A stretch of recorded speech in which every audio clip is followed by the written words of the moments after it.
Breaking Ties with Mentor Britt, certified life coach and survivor. This is where I help others turn wishful thinking into powerful action. Being a survivor myself of many trials, I've learned to not only remain positive in situations that disrupted my plans, but also how to continue to reach dream after dream despite adversity always finding its way to me.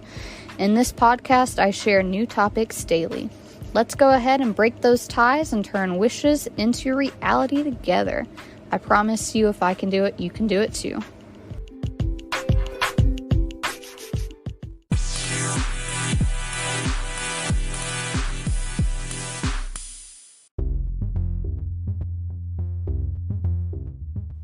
Hey guys, happy Friday! Today is Funky Friday, and I named it this because it's kind of going to be all over the place. This is kind of going to be a little bit of everything that I celebrate throughout each week, and a little bit of hard life lessons maybe along the way, because I always include those no matter what in every single thing that I do.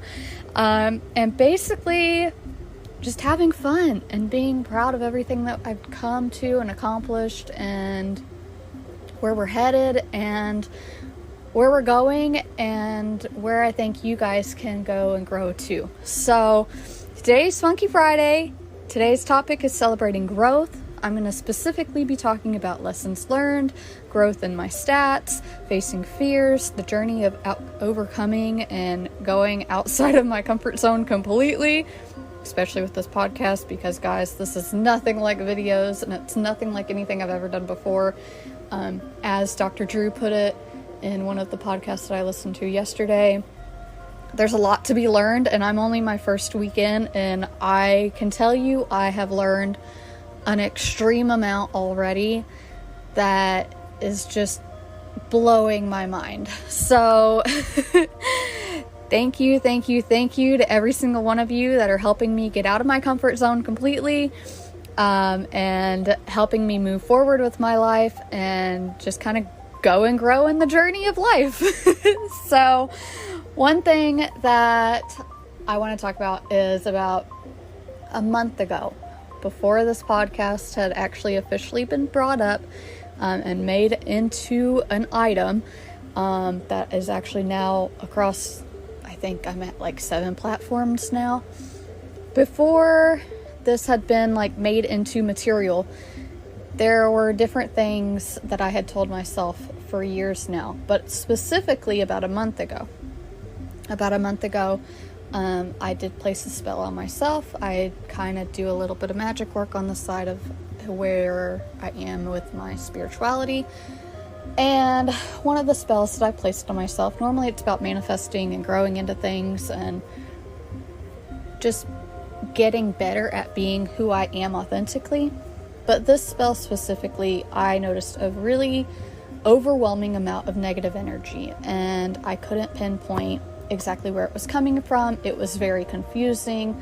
I went to a few of my best friends and of course my fiance, and was like, am I just going crazy? Because something just feels off right now and I don't know what it is. So they of course encouraged me and reminded me it's okay, that, you know, I'm still going and growing and in the depth of my journeys of all the things, from healing from my traumas to healing from my, like, everything in my life. So I casted a spell on myself. I also did a saging of my house, and I worked a few different things, lit a few candles, things along those lines. And the spell specifically was, I take my power back from all of those who have been stealing it without my consent.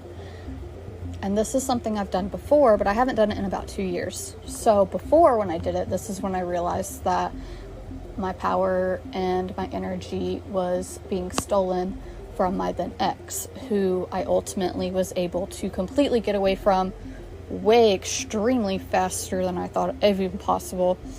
And it really helped me like rehone that freedom. Well, this time when I did it, there had been at least a solid 5 people that came forward in my life and made it very obvious they had negative intentions and negative connotations of me. And of course, I'm totally okay with, you could think whatever you want about me. That's you. That's totally on you. I don't care. But it was very obvious that something just was amiss. And so those people were brought very forward. A few of them made it extremely known, not only to me, but to the world, how they felt about me. And it is what it is, They're doing their own thing. I'm doing my own thing. But they didn't know what I had worked behind the scenes. And this thing, casting the spell on myself, I was able to clearly see without a doubt in my mind, okay, this is where I'm getting this feeling from. This is where I'm getting that negative energy from. So I'm just going to be okay. I'm just going to let it go in silence, and it is what it is. So I kept my silence because I was working through things, obviously behind the scenes, that these people didn't know about, and I just kept letting it be. So I let it all be, and guys, I kid you not, as soon as I got those people out, and as soon as they were brought forward, and it was like, okay, you're in, you're the one, you're the problem, out. So I did that. I kid you not, guys, almost overnight, things started blowing up. Now, for me, even my small successes are huge successes because they're things that I maybe have never thought about doing. And they're things that I believe everyone should be doing for their own well-being. And I personally think that we all are our best selves when we don't feel hindered by what other people think about us. And I truly don't give a damn about what other people think about me. I never have. That's been something that's very well known since I was an early child, when my case of the traumas and the abuse that I endured hit the front page of the news. My whole entire city knew about it. My whole entire school, when I walked into school after that Christmas break, went completely silent. I ultimately moved across the country. There were lots of people making up rumors about me. Clearly, I don't give a fuck, okay? Like, the truth is the truth is the truth, and I don't care. I'm gonna speak the truth. And for me, that's my truth. Whether you perceive it that way or not, that's totally on you. However, if it remains, it'll stick. And it's stuck. So, one of the things and one of the reasons why I feel like these people felt they needed to shame me is because they felt like by shaming me, they could become better than whatever. Which, honestly, for me, that says to me that they saw my potential more than what I saw in myself. Because at that time, I was still diving into, how do I create a podcast? How do I get to this audience? How do I reach these people? And when they shamed me the way that they did, it ultimately made me take a step back and say, okay, now or never. I have now or I have never that I'm going to be able to accomplish this. I need to be able to accomplish it. They could say what they want about me. They can ruin me and tarnish me on one platform. That's fine. But there is still 12 billion plus people that have never heard of me. So I will do it. So I immediately started diving into everything. I immediately was in my groups of how to join a podcast, how to make a podcast, how to do things. There are people that I've followed now for 2+ years that have had, I have followed Joe Rogan, who's the #1 person who makes a podcast and a vlog. And I followed his footsteps and his footprint of being able to reach the amount of people that I need to feel like I need to reach to build my brand more. Because I felt like my one platform that I had been working on for this 10 years just was not sufficing enough. And then if you're going to go and slander my name on top of that, and there's going to be all these people that follow me that think this, that, and the other, okay, that's fine, boo, that's on you. But at the end of the day, that's not the only platform. You can slander me all you want on one platform, but you can't do that on 10 platforms. So I said, okay, now or never. It's now or never. And the next week, I started my first series. That's when I started the Motivational Mondays. I did that for 2 weeks, and then I said, okay, it's time to go. It's time to go. I'm not completely set up, guys. I'm telling you, I record these things in my bedroom, on my phone, sometimes with earphones, sometimes not. It's a little chaotic here. Sometimes I have notes, sometimes I don't. It's only my first weekend truly of podcasting. However, guys, it's amazing the amount of reach that you're able to get, and the feedback that I've gotten already. So I thank you guys. I love you guys. I'm so proud of you guys for everything that you've done. I don't care what other people say about you. I want you to know that you're fucking worthy, okay? That's the whole reason why I made this whole thing. That's the whole reason why I have always spoken out, is because I don't care what other people say. You're fucking worthy, just like I'm fucking worthy, okay? It is what it is. And I'm gonna tell you guys, my whole life I had been shamed, and I held that guilt and I held that shame so long, okay? That guilt and that shame that I had growing up because my father chose to abuse me, and my mother chose to do extremely traumatic events in front of me that caused me to still question things as a parent. Because those things that I went through, and because of that shame that was put on me and in me, there are things that I have had to work extremely hard for to be able to say, no, fuck all that. That is not mine to carry. It's not.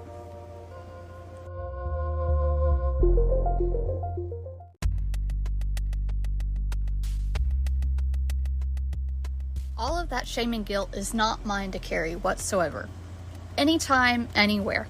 Anytime I think of all the things that all of these people have done to attempt to shame me, I always go back to, that's not my burden, that's your burden. That's what you feel.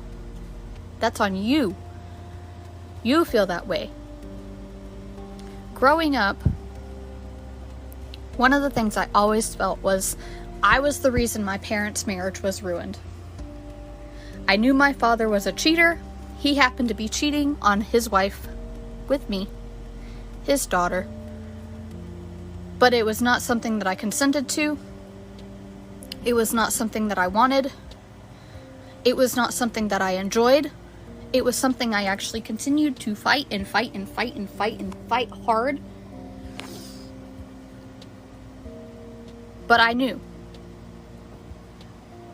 And for so long, as I was trying to figure out what the hell was going on, because guys, I was 5 when the grooming started. I didn't understand what a penis was until I was 9.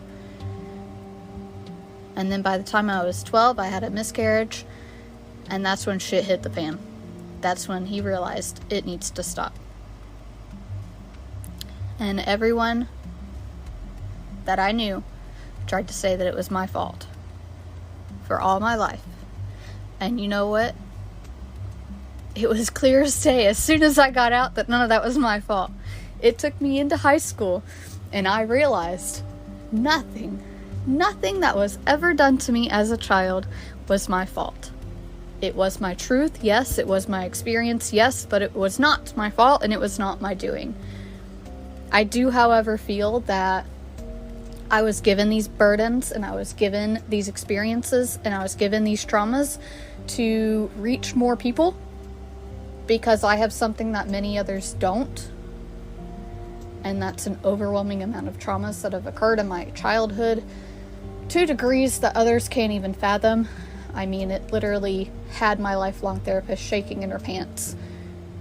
Every night she told me when I was an adult, finally, that my case was one of the cases in why she ultimately quit her job, because she saw the system fail.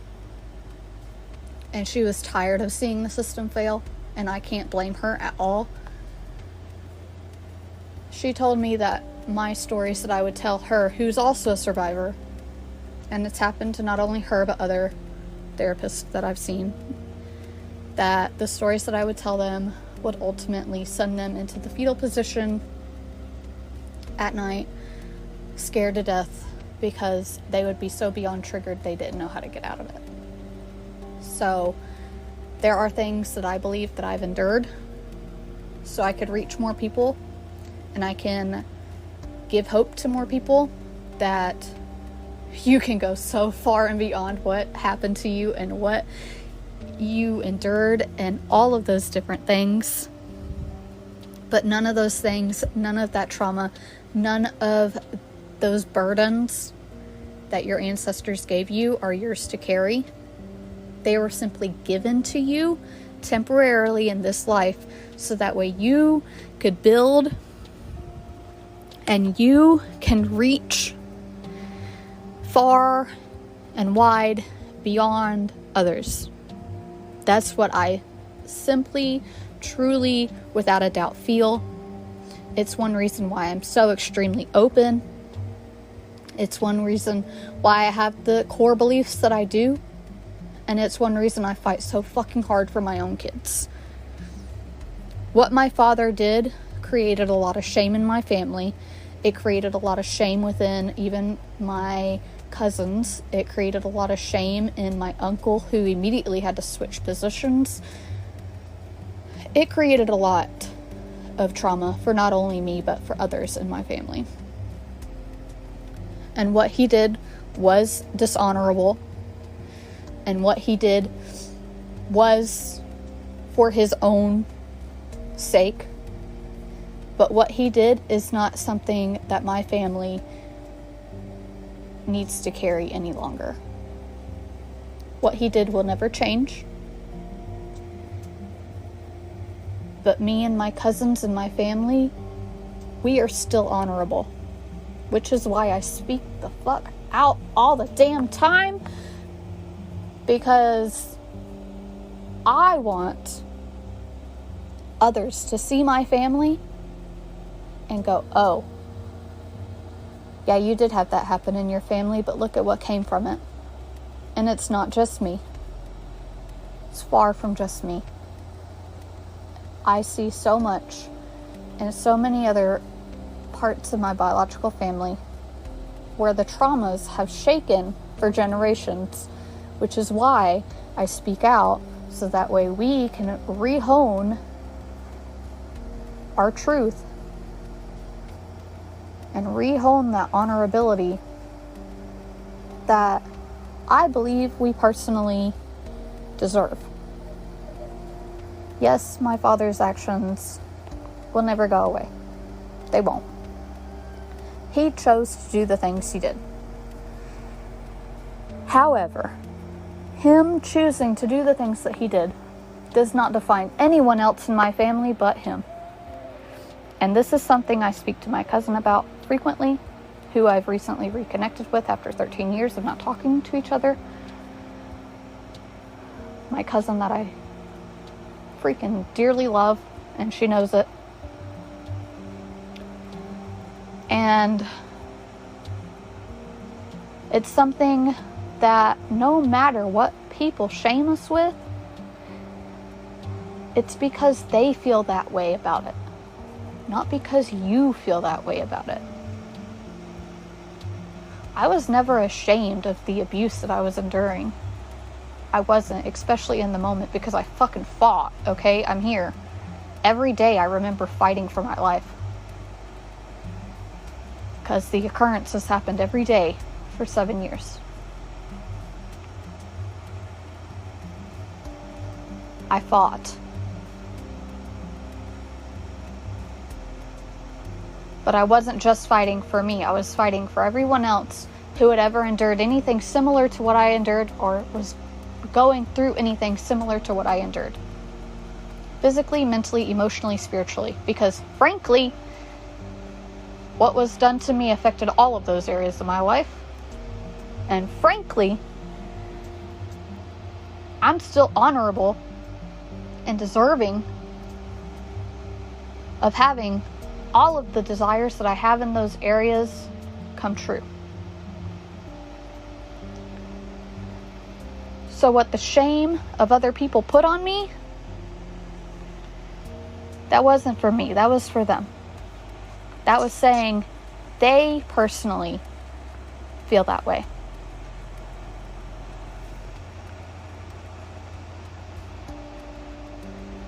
The story was never going to change regarding my birth and the abuse. It wasn't. The wounds were going to be caused. This is something I've come to very clear terms about. The wounds were going to be caused. With all of that, though, they happened so I could embrace them. So that way I can reach and touch the people who are so beyond broken that they don't realize that they're fucking worthy of it. They're fucking worthy of success. They're fucking worthy of healing. They're fucking worthy of growth.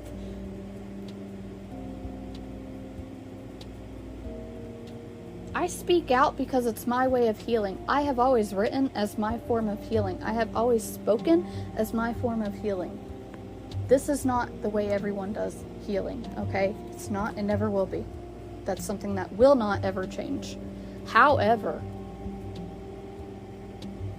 with that being said, just because other people choose to heal in a different way or a different fashion than me, does not mean they are less worthy of healing. Does not mean they're less worthy of facing their traumas. Because, frankly, you have to face it dead in the eye, and you have to look at your fears, and you have to say, oh no, I'm worth so much more. And this is one reason I was terrified to have a son. And now I have 3. Terrified to have a son, guys. I cannot even express it to you. I was so shaken in my pants the moment I found out that my oldest, my little CJ, he was gonna be a boy. I cried a lot. I didn't know what I was gonna do because I was afraid. I was the most afraid that the cycle was gonna repeat itself, not because I had ever thought about anything like that, but because that's how generational curses work, is they smack you in the face right when you don't realize it, right when you don't even know it. That's what was happening. I was facing all of my traumas regarding my father. He had just gotten out of prison. What the hell am I going to end up doing? Now he's on parole after a 15-year sentence. Now he's on parole and out. What if he sees me? These were all valid fears and concerns that I had at the same time I was pregnant with my oldest. That same year that I finally had my miracle baby, despite all the fucking challenges, is the same year that my father got out of prison. And y'all, it was so fucking hard. It's terrifying. My paranoia that I have with my PTSD, that came back. I had moments where I would have dreams and visions of him just walking up the driveway to see me and just staring at me. And it was scary because I had never thought about if I had to face him again. And still to this day, I don't know if I'm ready to ever face him again, which is why I don't go back to my hometown where he is. But that doesn't mean I'll never be ready. There will be a day that I'm ready. And it's still scary raising boys. However, from that time that I found out I was having a boy with my oldest, which I was about 9 weeks at the time because we did the early testing. I think I was like 10 weeks actually, when we truly got the test back and everything.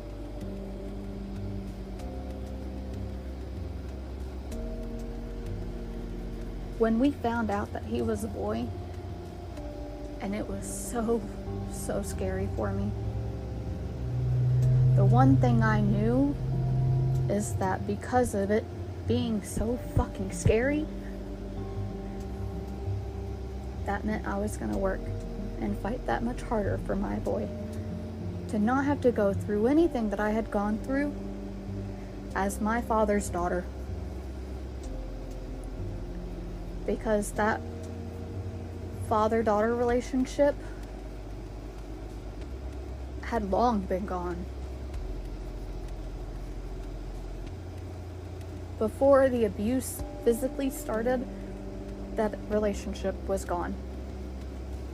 I'll never forget the day when I was 5 and I prayed in church that someday I would have a proper father figure, because things were not right.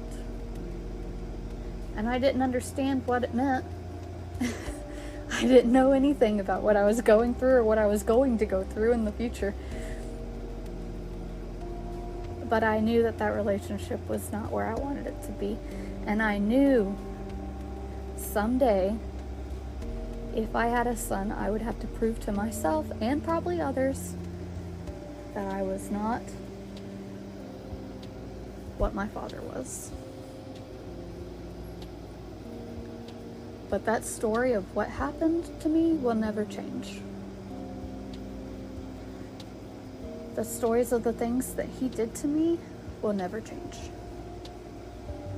The wounds that were created within my life, within my boundaries, and within all these other areas of my life that I'm still healing,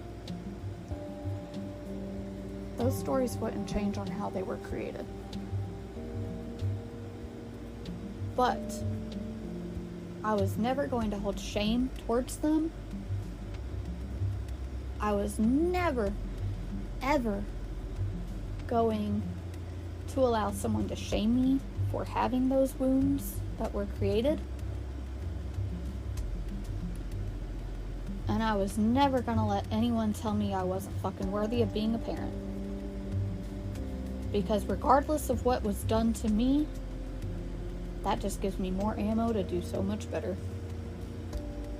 And sometimes it sucks, because sometimes I see people that haven't had things done to them and they do so many bad things that I'm just like, man,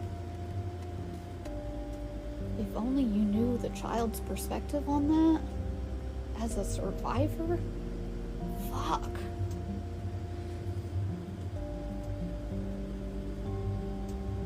But I've always been worthy of everything that I've ever wanted to desire and I've ever had as a dream. That's why those dreams were given to me at such a young age. That's why now I have the boys that I have. Despite my challenges with infertility and despite my challenges with holding pregnancies and pregnancy complications out the ass, all of those things don't take away my worth.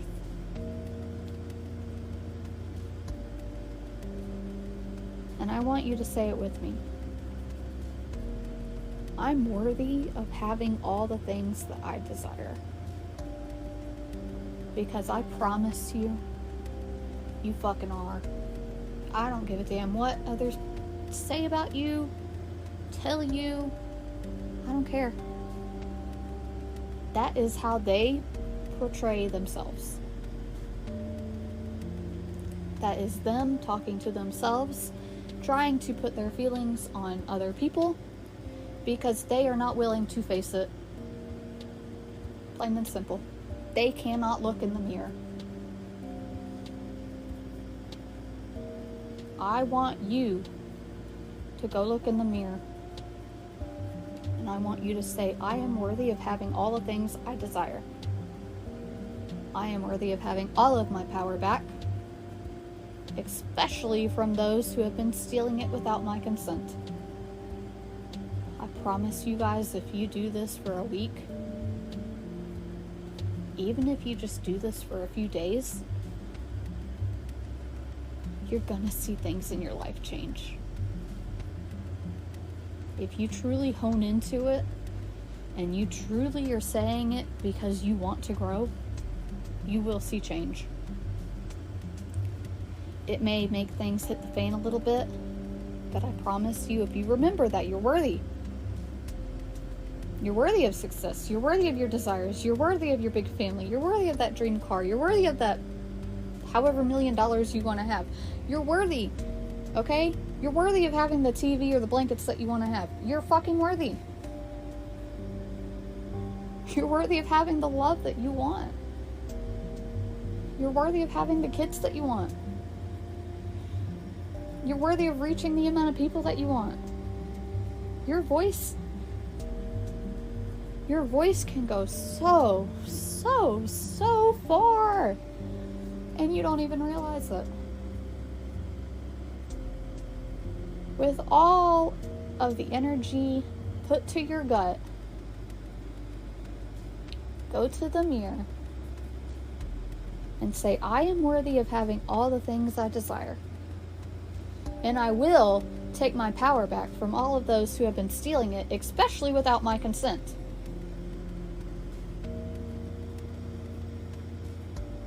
All the changes that you're going to face in these coming weeks, all of the concerns that you have, all of the worry and the fear that you have towards getting and reaching those desires, it's all going to come forward. It's going to be scary to look at. But I promise you, if you tackle one thing at a time off that list, whatever the hell it is, I promise you, you're going to get it. You will. And it's probably going to come to you the way you least expect it.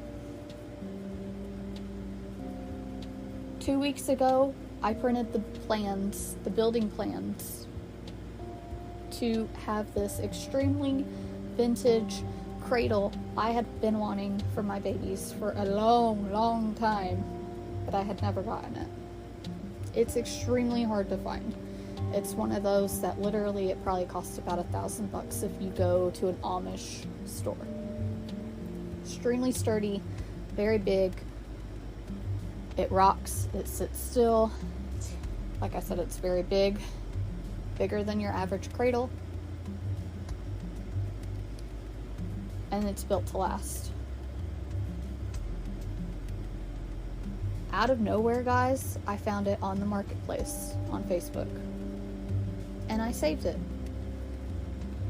The person didn't want a lot for it. They shared a brief little story about it, but not a lot of the story.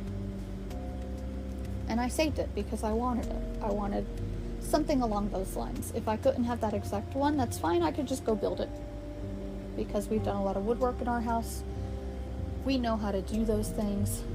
Praise God, my fiance, he works in construction, and I grew up building things out of wood all the time. Like, that's why I focus on tables in one of my stores, and that's just something we love to do as a family. But I knew our time to get the things done in the way that I wanted to have them done, and the material that I wanted to have them done, probably wasn't feasible. But I just kept saying, I'm going to get this thing. Well, a few weeks later go by, I think it was like a week or two, I see that this cradle is free. Apparently, this family had had this cradle for 3 generations. The man that gave it to us, when his parents were pregnant with him, his mom was pregnant with him, especially, obviously, she had this cradle built for her.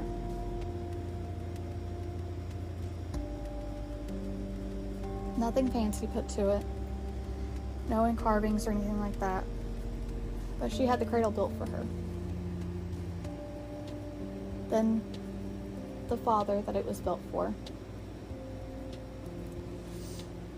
who used it when he was a baby, he then used it for 3 of his kids out of the 4 kids that he had. Well, his kids weren't old enough to use it. They were still barely like 13 and 14, I think. So he didn't want to, they didn't have enough room to move it. And they were moving across the state line. So there's very limited space in how they were moving. And he wanted to make sure that this went to a family that could truly use it. This man had no idea that I printed out the plans to build the same exact one. No idea. We listened to his story. Of course, I told him I would take honor in having it. I would use it for my growing family. We always joke we want like 13 kids. We have 3, and I still have over 10 years of where I could become pregnant, so it's very possible.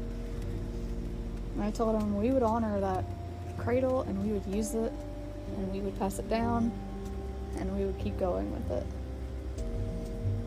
He had no idea that 2 weeks before then, I had printed the same exact building plans to build the same exact cradle. I promise you, if you desire to have something and if you put it out to the universe that you want this thing and you are going to have it, it's going to find a way.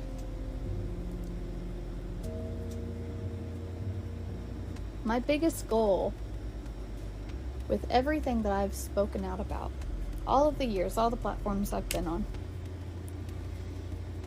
my biggest goal was always to impact 1 million people.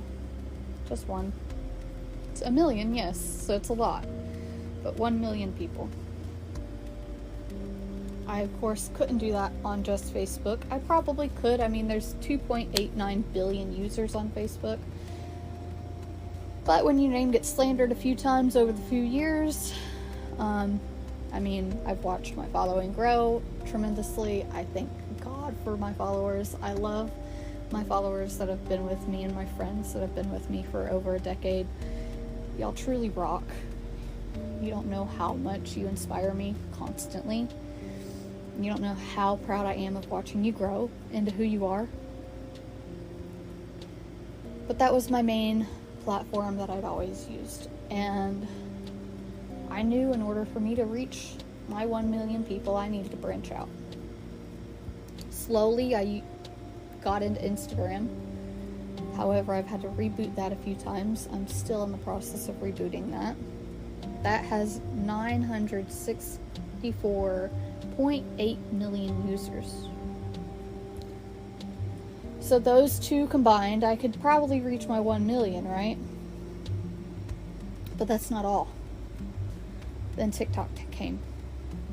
It's brand new still. There has 689 million users.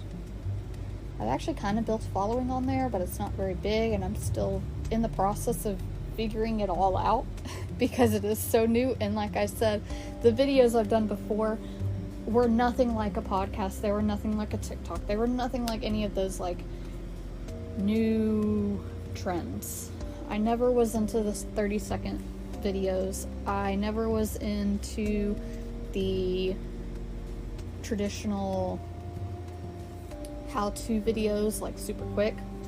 I'm not one to be able to do that. I like to speak. I like to write. That's why I have a blog that I've had for 4 years now. On that platform, there's 409 million users. And I've reached a lot. I've met a lot of people that way. So I'm sure there's a portion of those people that are probably in my goal of impacting 1 million lives and helping them 1 million people grow. But I knew there was still more that I could do. That's why for 2 years I had been pondering about podcasts and being a podcaster myself and learning how to do everything along the way, because like I said, I love to talk, I love to speak, I love to write, and I love to help others. It's just my thing. It's just who I am. Well, 9 years ago I started my YouTube. 3 years ago it boomed. And then it was a year after that that I got banned. 2-year ban at that. Not like a 30-day ban or a 60-day ban. No, 2 years I got banned. Every one of my videos got muted. It got nowhere. It dropped.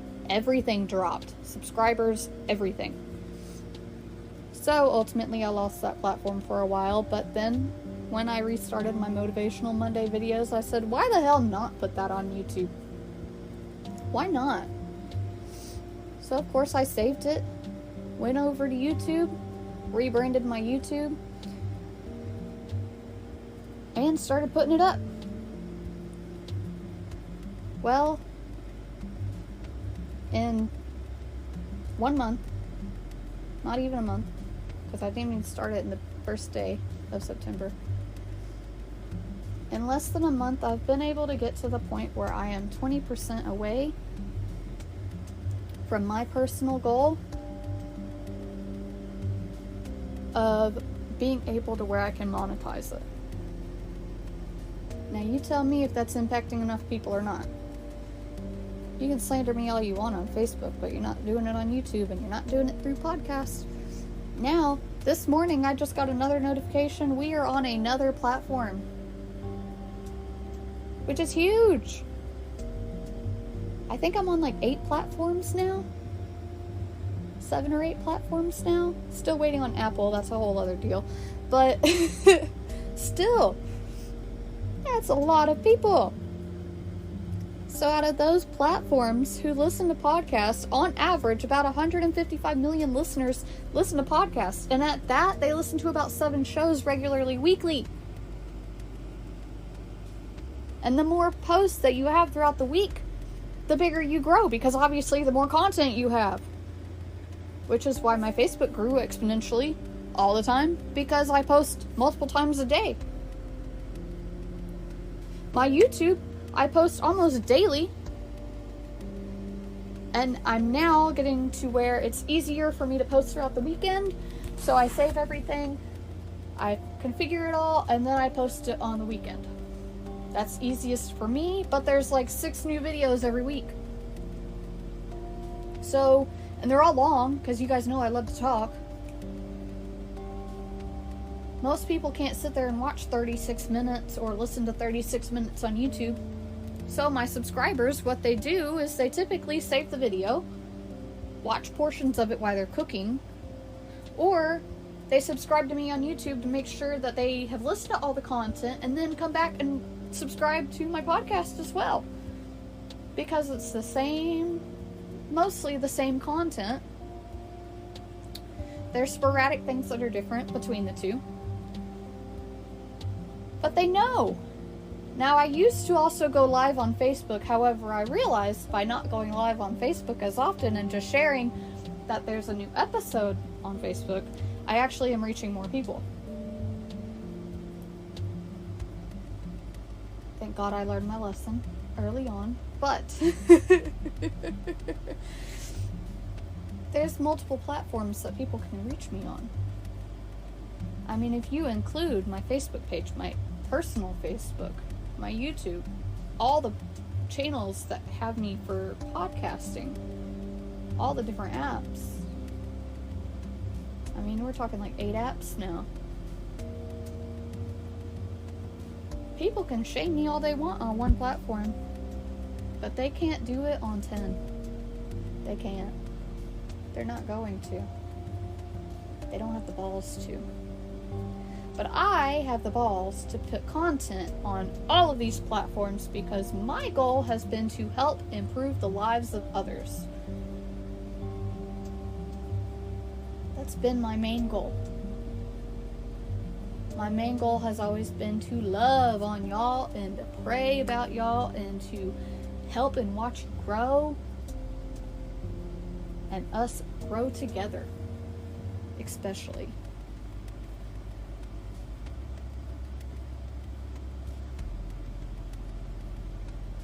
We can do this because we're doing it together. We're both healing at the same time through different traumas in our childhood that we didn't realize were catching up to us in our adulthood. And I can assure you without a doubt that you're fucking worthy of it. You are so worthy of success.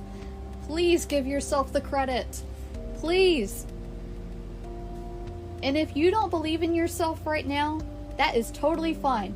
Take my belief in you and go for it. You can cry with me. You can come to me. You can scream with me. Let's go outside and scream and shout, because we deserve it. We deserve the success that we want to make. And it's going to be different for everyone.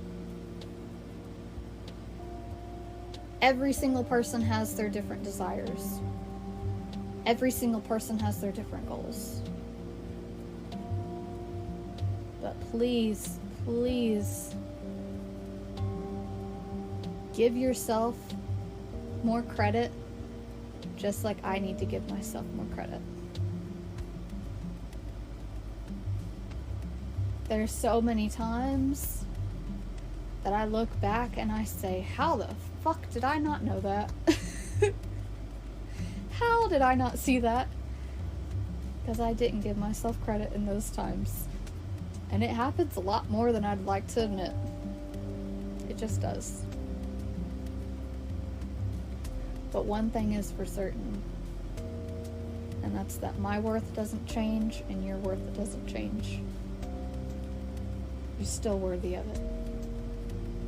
Regardless of what happened to you when you were younger, you're still worthy of it. Regardless of how people hurt you, you're still worthy of it. So, let's celebrate growth. Let's celebrate the changes. Let's take our power back. And let's just have fun. I promise. Excuse me. With everything in me, I want you to know you're worthy of it. I hope you guys have enjoyed this episode. Please feel free to share it, like it, comment on it, subscribe. If there's someone that you think needs to listen to this, please do me a favor and send it to them, so that way they know that they have a tribe that they can go to. They're not alone. You're not alone. I'm not alone. We're in this together. I love you guys. Like I said, over the weekend, I'll be posting all my YouTube videos. So if you haven't caught an episode, you can always go to YouTube and you can find it, or you can find it on wherever I am at on my podcast platforms. But I promise you, you're worthy of it. You can succeed. You will succeed. It may take longer than you want, and it may happen in an unsuspected way, but you will. You'll learn, you'll grow, you'll cry, but it's gonna be okay. You're gonna be okay, and I'm gonna be okay. We're just gonna keep fighting together, okay? I love you guys. I thank you guys so much for listening to me. And I hope that you guys have such a great weekend.